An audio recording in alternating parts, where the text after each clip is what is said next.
Sky Island by FrankBaum. Chapter 9. The Tribulation of Trot. The apartments occupied by the 6 snub-nosed princesses were so magnificent that when Trot first entered them, led by her haughty captors, she thought they must be the most beautiful rooms in all the world.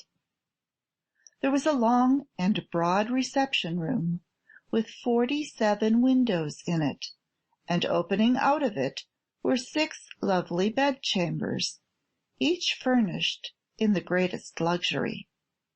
Adjoining each sleeping room was a marble bath, and each princess had a separate boudoir and a dressing room. The furnishings were of the utmost splendor, blue gold and blue gems being profusely used in the decorations, while the divans and chairs were of richly carved blue wood, upholstered in blue satins and silks. The draperies were superbly embroidered, and the rugs upon the marble floors were woven with beautiful scenes in every conceivable shade of blue. When they first reached the reception room, Princess Azure cast herself upon a divan, while her 5 sisters sat or reclined in easy chairs, with their heads thrown back and their blue chins scornfully elevated. Trot, who was much annoyed at the treatment she had received, did not hesitate to seat herself also in a big easy chair. "Slave!" cried Princess Cerulia, "fetch me a mirror." "Slave!" cried Princess Turquoise, "a lock of my hair is loosened, bind it up." "Slave!"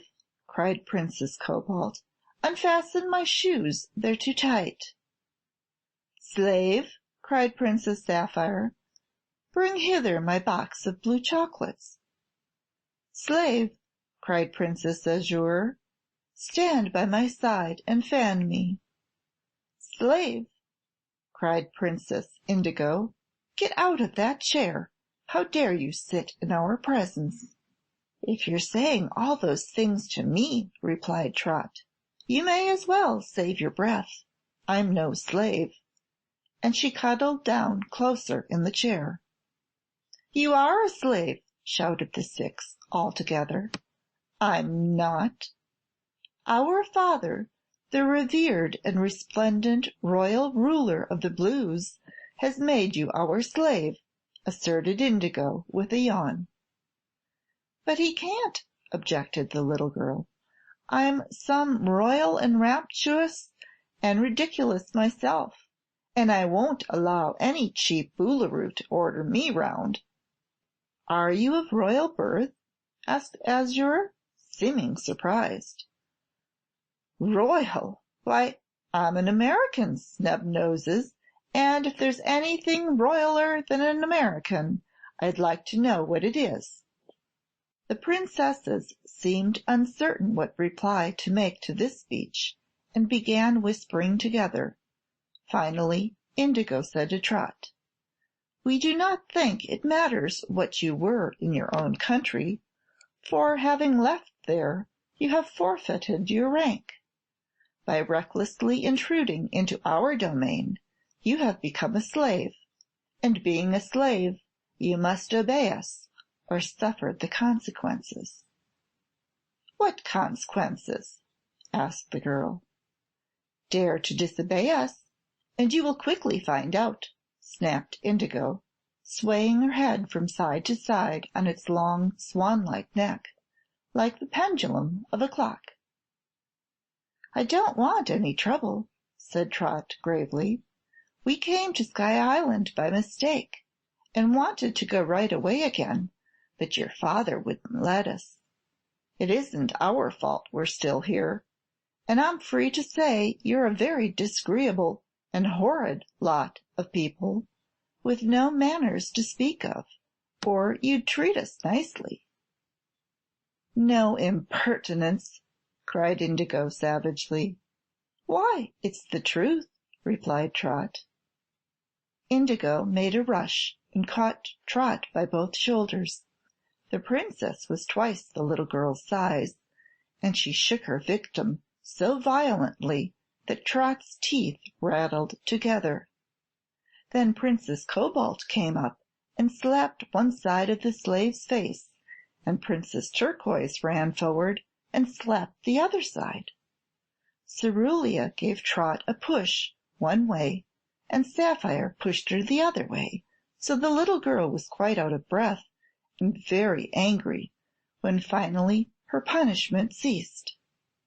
She had not been much hurt, though, and she was wise enough to understand that these princesses were all cruel and vindictive, so that her safest plan was to pretend to obey them. "Now then," commanded Princess Indigo, "go and feed my little blue dog that crows like a rooster." "And feed my pretty blue cat that sings like a bird," said Princess Azure. "And feed my soft blue lamb that chatters like a monkey," said Princess Cobalt. "And feed my poetic blue parrot that barks like a dog," said Princess Sapphire. "And feed my fuzzy blue rabbit that roars like a lion," said Princess Turquoise. "And feed my lovely blue peacock that mews like a cat," said Princess Cerulia. "Anything else?" asked Trot, drawing a long breath.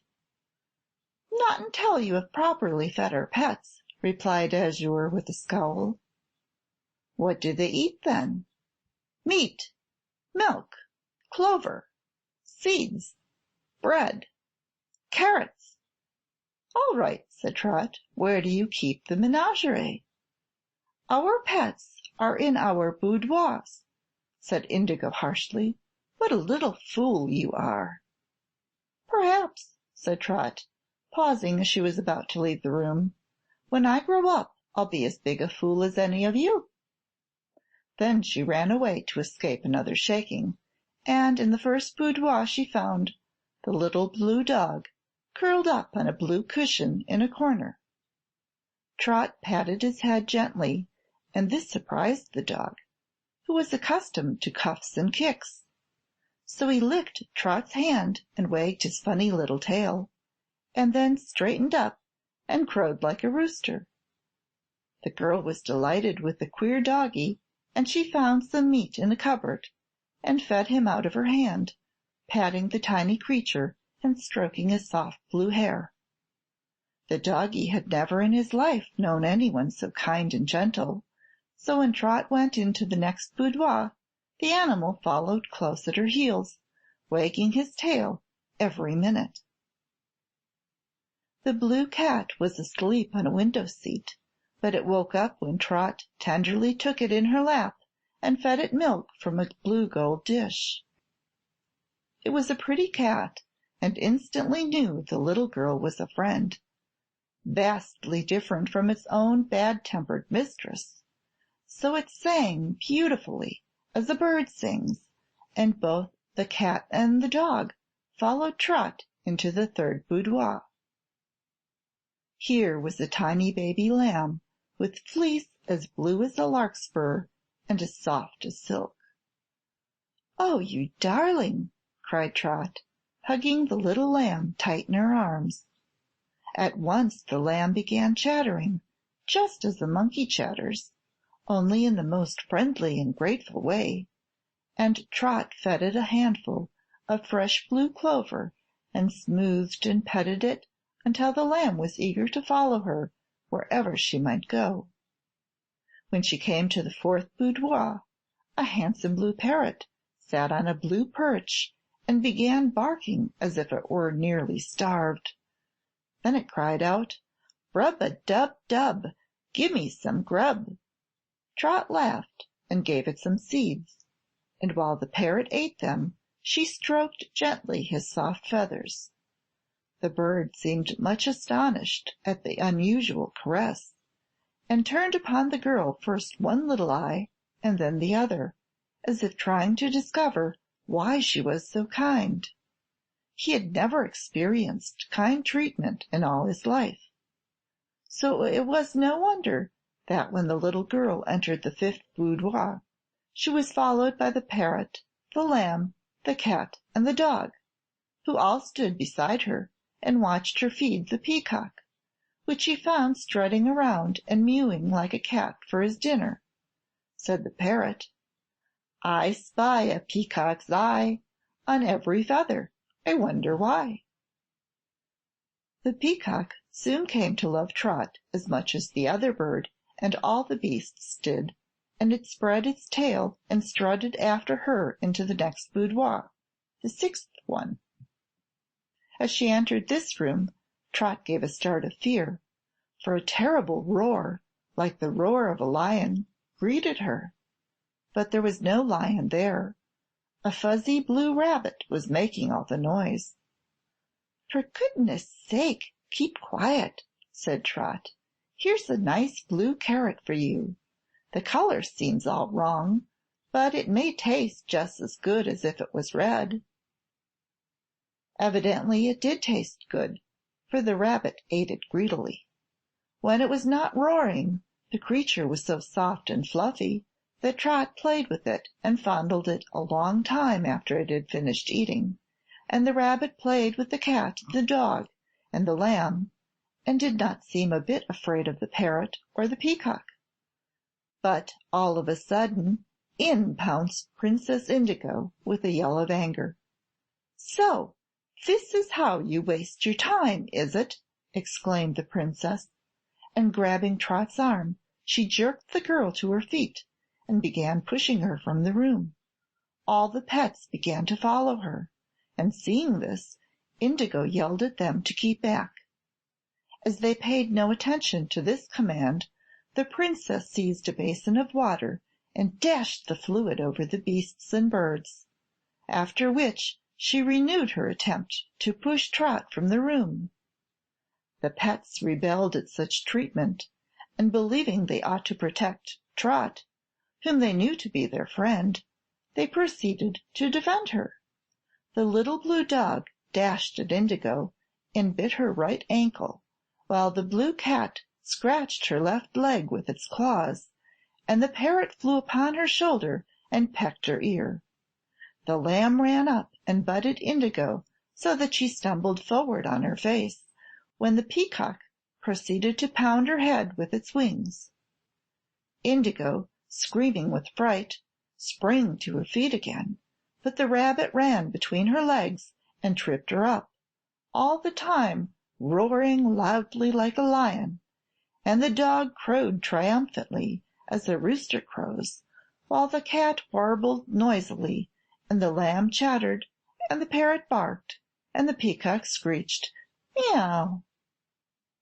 Altogether Indigo was, as Trot said, scared stiff, and she howled for help until her sisters ran in and rescued her, pulling her through the bedchamber into the reception room.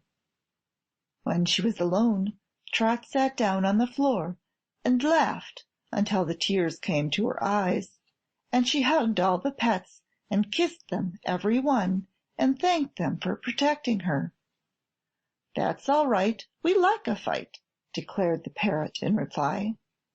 The princesses were horrified to find Indigo so scratched and bitten, and they were likewise amazed at the rebellion of their 6 pets, which they had never petted, indeed, but kept in their boudoirs so they could abuse them whenever they felt especially wicked or ill-natured. None of the snub-nosed ones dared enter the room where the girl was, but they called through a crack in the door for Trot to come out instantly. Trot, pretending not to hear, paid no attention to these commands. Finding themselves helpless and balked of their revenge, the 6 snub-nosed princesses finally recovered from their excitement and settled down to a pleasant sisterly quarrel, as was their customary amusement.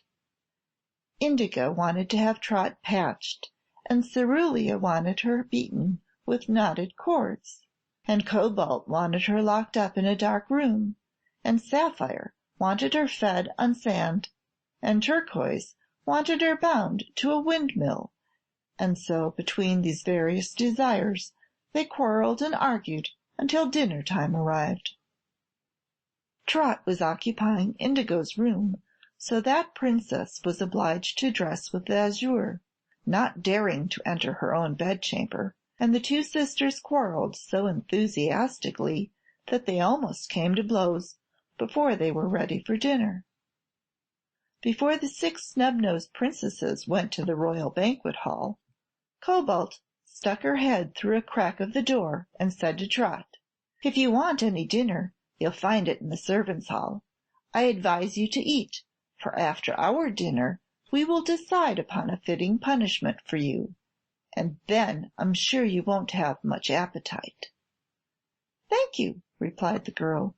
"I'm right hungry just now." She waited until the snub-nosed sextet had pranced haughtily away, and then she came out, followed by all the pets, and found her way to the servants' quarters. Chapter 10.